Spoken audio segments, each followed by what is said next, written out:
Haruskah kalian beli iPhone 8 di tahun 2021? Worth it nggak sih smartphone yang keluaran 2017 akhir ini? Halo semuanya, kembali bersama saya Leon dan ini adalah iPhone 8. Iya, di tahun 2021. Kita mau bahas nih, apakah iPhone ini dengan harga 2-3 juta di e-commerce masih worth it untuk dibeli? Tentu saja kita harus mulai dengan spek-spek yang ada di HP ini.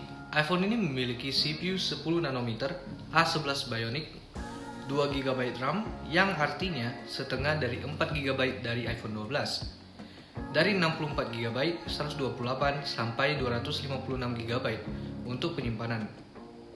Yang saya punya hari ini adalah versi 64 GB. Memiliki 3 warna, silver, gold, dan space gray atau hitam. Warna favorit saya untuk iPhone 8 ini. Beratnya 148 gram, sangat ringan untuk smartphone bahkan untuk tahun ini. Dan memiliki ukuran baterai 1821 mAh. Untuk spek-spek penting sih kira-kira itu aja. Tapi kita akan bahas lebih dalam lagi tentang spek yang ada di HP ini.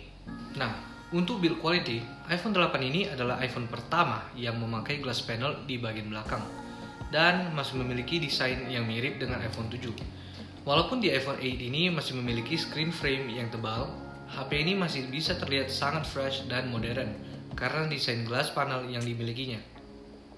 Tapi, ini juga berarti glass panel di HP ini rentan pecah. Seperti punya saya setelah 4 tahun pemakaian. Kalau kalian seperti saya nggak masalah dengan kacanya pecah karena semua orang yang memakai HP ini bakal memakai casing juga ya. HP ini juga memiliki rating IP67 yang artinya sudah memiliki water resistant di kedalaman 1 meter selama 30 menit. Tapi take note buat kalian yang beli iPhone second atau refurbished, jangan coba-coba deh masukin ke air. Karena bisa aja karet yang ada di sekeliling iPhone ini tidak diganti baru atau tidak tutup dengan benar. iPhone ini juga memiliki bentuk kamera belakang yang agak menonjol. Tapi buat saya itu bukan masalah, karena kalau dipakein casing, kamera BAM-nya bakal rata. Untuk layar, iPhone 8 sendiri berukuran 4,7 inci dengan resolusi 750 x 1334 dan PPI 326 yang cukup standar untuk iPhone di zamannya.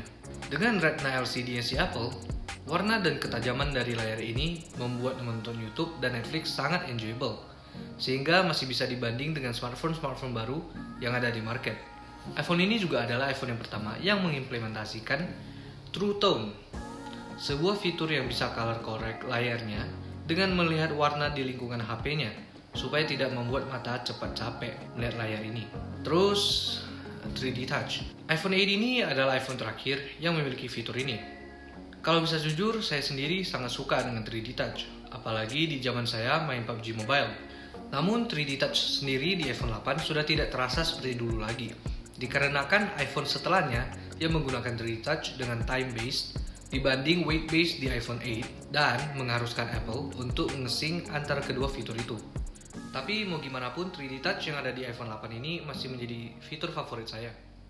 Button layout di iPhone ini juga menurut saya terbaik di kelasnya, dengan tombol sleep di bagian jempol kanan, rocker volume di kiri, dan switch mute di atasnya. Semua tombol di HP ini pas dan bisa dijangkau dengan mudah. Terus kita nggak bisa lupa dengan Force Touch Home, button ikonik yang masih hidup di line up HP ini, selain iPhone SE tentunya. Itu artinya HP ini masih menggunakan Touch ID yang di tahun 2021 ini memiliki keunggulan lebih karena ya kalian tahu lah ya kenapa. Nah, sekarang kamera. iPhone ini memiliki single lens 12 megapiksel dengan f1.8 dan selfie kamera 7 megapiksel dengan f2.2. Tapi cukup dengan spek. Mari kita lihat hasil fotonya langsung. Kamera ini mampu menghasilkan foto yang mempunyai ketajaman yang bagus untuk outdoor. Kalau di zoom in, kita juga bisa lihat kamera ini tidak menghasilkan artefak aneh seperti kamera di smartphone lainnya. Ini kalau di lingkungan indoor. Dengan saturasi dan dynamic range yang dihasilkan oleh HP ini, menurut saya HP ini adalah HP single focal length yang sempurna. Tentu saja HP ini tidak memiliki fitur Night Mode atau Portrait Mode seperti iPhone baru yang ada di market saat ini. Tapi hasil dari iPhone 8 ini menurut saya udah cukup buat user yang hanya ngupload untuk sosial media. Cukup dengan foto, mari kita bahas video quality. iPhone ini bisa merekod 1080p atau Full HD sampai 240 fps. Dan 4K atau Ultra HD sampai 60 fps di kamera belakang dan 1080p sampai dengan 30 fps di kamera depan. Walaupun sepertinya saya sendiri nggak bakal shoot di 240 fps karena kualitinya yang nurun, tapi it's nice to know kalau kamera ini bisa. Nah, buat kalian yang belum tahu nih, 3 video terakhir yang ada di channel saya itu semua di shoot dengan iPhone 8 ini. Kalian bisa cek video itu dengan klik tombol yang ada di atas sini. Dia juga menjadi HP yang sangat capable untuk membuat video untuk IG Story, Snapchat, atau bahkan YouTube. Oke, sekarang kita bahas performa OS yang ada di iPhone 8 ini. Biasanya sih sehatnya HP itu bisa disupport sampai 5 tahun. Namun, kalau kita mundur beberapa tahun lalu, iPhone 6s disupport Apple selama 7 tahun. Itu kenapa saya tidak heran kalau iPhone ini masih bisa disupport sampai beberapa tahun ke depan. Membuka apps juga masih terasa sangat mulus dan cepat, so no problem. Jadi kita langsung aja ke performanya di game. Nah, buat game casual seperti COC, HP ini masih bisa berjalan dengan mulus di setting tertinggi. Namun, gimana dengan game yang lebih kompetitif? Di PUBG Mobile, gue bisa bilang kalian masih sangat bisa main secara kompetitif dengan setting graphics ke medium. Tapi sepertinya itu nggak bakal menjadi masalah karena pemain kompetitif bakal turunkan setting ke low juga. iPhone 8 ini juga menggunakan stereo speaker yang harus diakui cukup bagus untuk nonton film, YouTube, ataupun main game. Walaupun di lingkungan yang agak ramai, speaker ini kurang bisa didengar. Tapi kalian bisa selalu pasang earphone kalau mau. Terakhir di HP ini adalah baterai. iPhone ini memiliki baterai berukuran 1821 mAh. Dibanding 2185 mAh di iPhone 12. Di pemakaian, saya bisa bilang kalau baterai di iPhone ini cukup boros.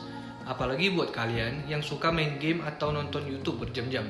Tapi, untuk casual user sih HP ini dengan kapasitas penuh bisa tahan sampai sore kalau makainya cuma telepon dan chatting. Nah, jadi worth it nggak sih beli iPhone 8 di tahun 2021? Dengan desain yang masih enak dilihat, kamera yang masih berada di kelas menengah ke atas, saya bisa bilang, buat kalian yang memakai HP ini untuk everyday use, ini sangat cocok buat kalian. Dan, apalagi HP ini bakal masih disupport Apple di jangka waktu yang lama. Sayangnya, walaupun performa game di HP ini sangat bagus, buat kalian yang main game, mungkin layar di iPhone 8 ini terlalu kecil dibanding HP-HP baru yang ada di market saat ini. Otherwise, HP ini adalah HP budget yang sangat cocok dan kompetitif di tahun 2021. Di beberapa hal HP ini malah lebih bagus dibanding HP baru yang harganya 3 jutaan. So, that's it dari gue. Kalau kalian suka dengan video ini, silahkan klik like yang ada di bawah video ini. Karena itu akan sangat membantu dengan algoritma YouTube. Dan subscribe kalau kalian ingin melihat konten-konten seperti ini. Karena bentar lagi saya akan review iPhone XS dan XR di 2021. Terakhir, gue juga pengen tahu nih, apakah kalian mempunyai iPhone 8? Experience kalian tentang HP ini gimana sih di tahun 2021? Mungkin bisa komen di bawah supaya yang lain yang ingin membeli HP ini bisa melihat. As always, thank you for watching and see you in the next video.